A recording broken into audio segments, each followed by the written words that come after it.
billion. It's crazy the kind of numbers you're talking about. You know, normally when you're looking at something, you'll find you're looking for 1 out of 100. Here, you're almost reversing it. You look for one that's good. Yeah. And you can look at the title and you say, why are we doing this? Why are we doing that? And the public gets it. You know, the public gets it. You've seen the polls.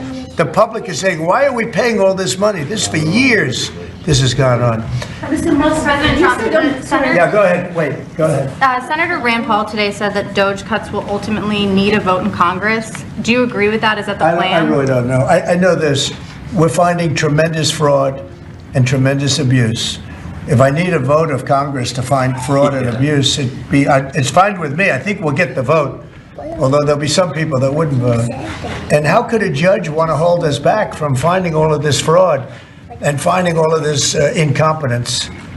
Why would that happen? Why would even Congress want to do that? Now, Congress, if we do need a vote, I think we'd get a very easy vote because we have a track record now. We've already found billions of dollars of abuse, incompetence, and corruption. A lot of corruption. If a judge does block one of your policies, part of your agenda, will you abide by that ruling? Will you comply Well, I with that always order? abide by the courts, and then I'll have to appeal it. But then what he's done is he slowed down the momentum, and it gives crooked people more time to cover up the books. You know, if a person's crooked and they get caught, other people see that, and all of a sudden it becomes harder later on. So, yeah, the answer is I always abide by the courts, always abide by them, and will appeal. But appeals take a long time, and I would hope that a judge, if you go into a judge and you show him, here's a corrupt situation, we have a check to be sent, but we found it to be corrupt.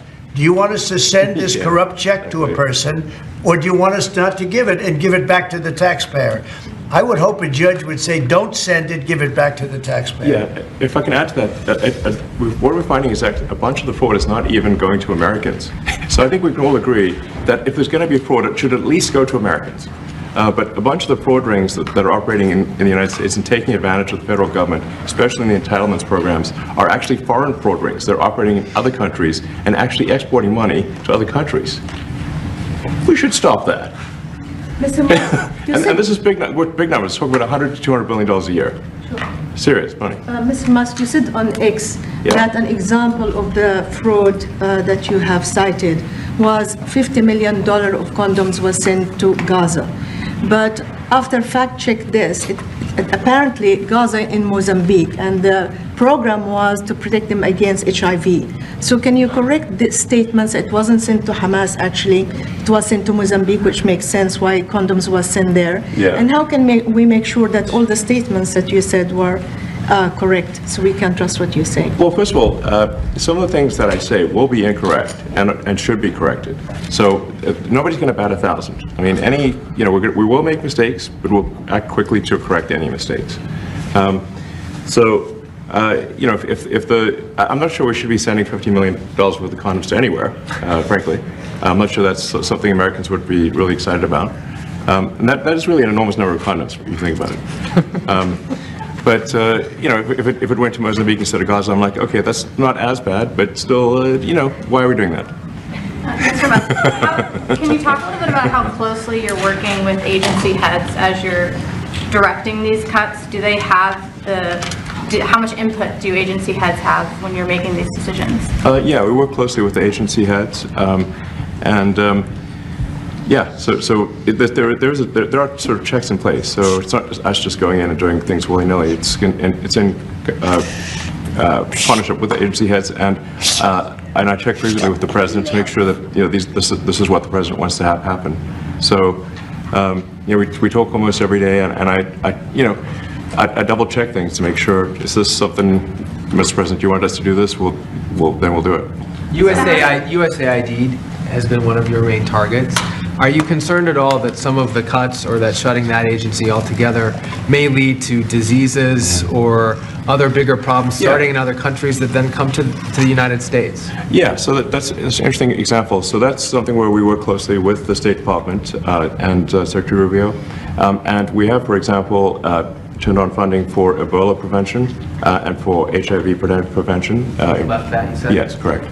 And we are moving fast, so we will make mistakes, but we'll also fix the mistakes very quickly. So Do you see it as a worthy cause, USAID? I think that there's some worthy things, but overall, if you say what was the bang for the buck, I would say it was not very good. And there was far too much of what USAID was doing was influencing elections in ways that I think were dubious and do not stand the light of day. I can just ask a follow-up to the Pentagon contracts. If you have received billions of dollars in contracts from the Pentagon, and the president's directing you to look into the Department of Defense, is Yes, that which we a definitely need conflict to of do interest? and are going to do at the president's request. Does that present a conflict of interest for you? No, because you'd have to look at the individual contract and say, first of all, I'm not the one, filing the contract. It's people at SpaceX or someone who will be putting for the contract. And I'd like to say, if you see any contract where where it was awarded to SpaceX and it wasn't by far the best value for money for the taxpayer, let me know, because every one of them was. The president said the other day that you might look at treasuries. Could you explain that a little bit? What kind of fraud, and that question goes to both of you, what kind of fraud are you expecting to see or do you see right now in U.S. treasuries? Yeah, I think you mean the Treasury Department as opposed to Treasury bills, or... You also referenced treasuries on Air Force One the other night. Go ahead. Well, as I mentioned earlier, really, the first order of business is to make sure we're actually collecting... Sorry for this. I thought my son might enjoy this, but he's sticking his fingers in my ears and stuff. So it's a bit hard to hear sometimes. Hey, stop that. No, the stuff we're doing with the Treasury Department is so basic that you can't believe it doesn't exist already. So for example, like I mentioned, just making sure that when a payment goes out, it has to have a payment categorization code. It's like, what type of payment is this? You can't just leave the field blank. Currently, many payments, the field is left blank. And you have to describe what's the payment for, some basic rationalization. That also is left blank. So this is why, the Pentagon, when's the last time the Pentagon passed an audit? I mean, a decade ago, maybe? Or ever? Really? And we want to, just in order to actually pass audits, you have to have financial information that allows you to trace the payments. And once in a while, the Treasury has to pause payments if it thinks the payment is going to a fraudulent organization. If a company or an organization is on a do not pay list, we should not pay it. I'm sure you would agree. Like, if it's quite hard to get on that payment, the do not pay list, it means that this is someone that is just, it's like dead people, terrorists, known fraudsters, that kind of thing. We should not pay them. But currently we do, which is crazy. We should stop that. Many transactions. And by the way, hundreds, thousands of transactions like that. We have a big team. And for the sake of the country, I hope that the person that's in charge and the other people that report to me that are in charge are allowed to do the right thing, namely make sure everything's honest, legitimate, and competent. But we're looking at just, when you look at USAID, that's one. We're going to look at the military, we're going to look at education.